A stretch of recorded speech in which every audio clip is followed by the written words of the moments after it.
안녕하세요. 최다은 변호사입니다. 바로 직전 동영상에서 우리가 청소년보호법에서 얘기하는 위계등 간음죄가 대법원에서 인정된 사례에 대해서 말씀을 드렸는데요. 사실관계는 같은데 죄명이 카메라 등 이용 촬영죄인 부분에 대해서 말씀을 드리려고 합니다. 여기서의 공소사실은요.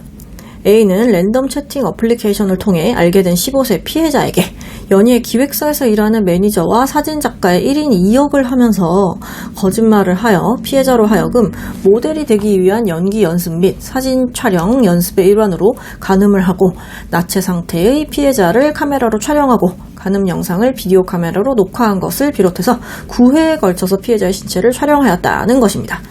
자, 여기에서 촬영된 피해자의 신체는 결국 피해자가 옷을 벗은 상태이거나 아니면은 피해자가 성관계를 하는 도중에 촬영된 영상이다 보니까 이게 과연 성적 수치심을 유발하는 타인의 신체를 촬영한 것이냐에 대한 의문은 없을 것 같아요. 당연히 나체 상태의 사람의 모습은 성적 수치심을 유발할 수 있는 타인의 신체에 해당하기 때문에 이에 대한 다툼은 없어 보입니다. 다만 이 사건에서 다툼이 됐었던 게 뭐냐면 이 피해자가 동의한 거 아니냐, 동의하에 촬영을 한 경우에는 처벌 규정이 없기 때문이죠.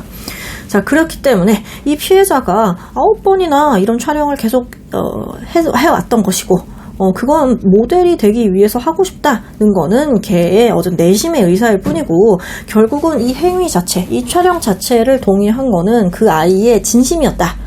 제대로 된 동의였기 때문에 처벌할 수 없다라는 주장을 A측은 하게 된 것이죠. 자, 항소심에서는 A에게 무죄를 선고했습니다. 자, 이유를 읽어볼게요.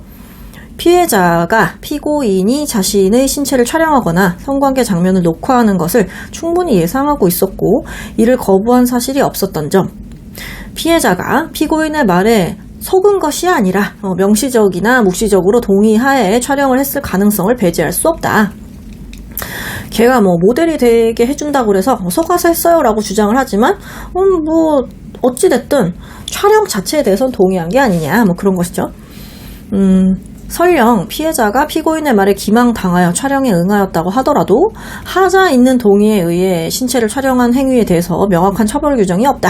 그렇기 때문에 무죄다라고 항소심 재판부, 2심 재판부가 이렇게 판단한 겁니다. 자, 우리나라는 3심제니까 마지막으로 어디서 판단을 할 수 있어요? 법리적으로 대법원에서 판단을 할 수 있죠. 자, 이 사건인 경우에 대법원에서 뭐라고 판단을 했느냐? 판결문 읽어드리겠습니다. 피해자는 연예 기획사 매니저와 사진작가의 1인 2역 행세를 한 피고인의 거짓말에 속아 피고인이 요구한 나체 촬영과 성관계 등에 응하면 피고인이 자신을 모델 등으로 만들어줄 것이라 오인 착각에 빠졌다. 그러니까 속았다는 거죠. 잘못 생각을 했어요. 착각에 빠졌어요. 피해자는 이러한 심적 상태에서 피고인의 촬영 요구 등에 의하였다고 보이고 결국은 이렇게 착각에 빠졌기 때문에 어쩔 수 없이 응한 것이다. 만약에 그렇게 속이지 않았다면 응하지 않았을 것이다 라는 거죠.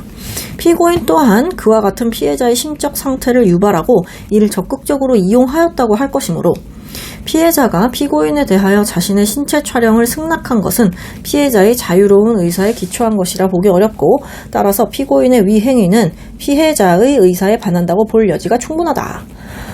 그렇기 때문에 유죄다라는 거예요.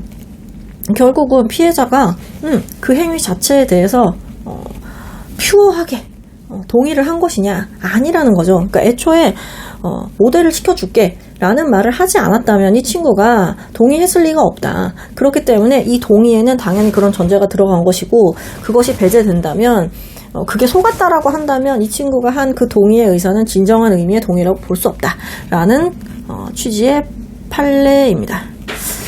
사실 이 사건에서는 쟁점이 크게 두 가지 정도가 있을 거예요. 가해자에게 불리한 정도. 일단 첫 번째는 이 A라는 사람이 굉장히 집요하게 피해자를 속였습니다.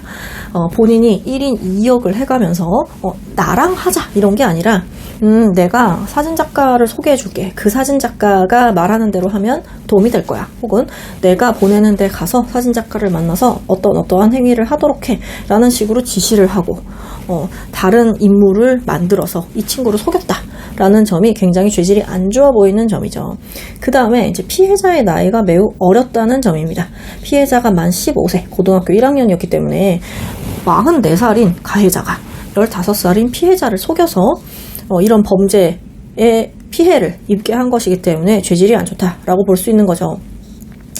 자, 이 사안에서 피해자에게 불리한 요건이 하나가 있는데 그게 뭐냐면 피해자가 이러한 행위를 9차례나 지속해서 했다는 것입니다. 지난 영상에서 제가 설명을 드렸는데 이런 관계가 2년이 넘게 지속이 됐었거든요. 그렇기 때문에 제3자가 봤을 때는 그래 처음이야 뭐 모델이 되고 싶어서 그렇게 시작을 했을지는 몰라도 결국은 둘이 사귄 거 아니야? 이렇게 오해할 수 있다는 거죠.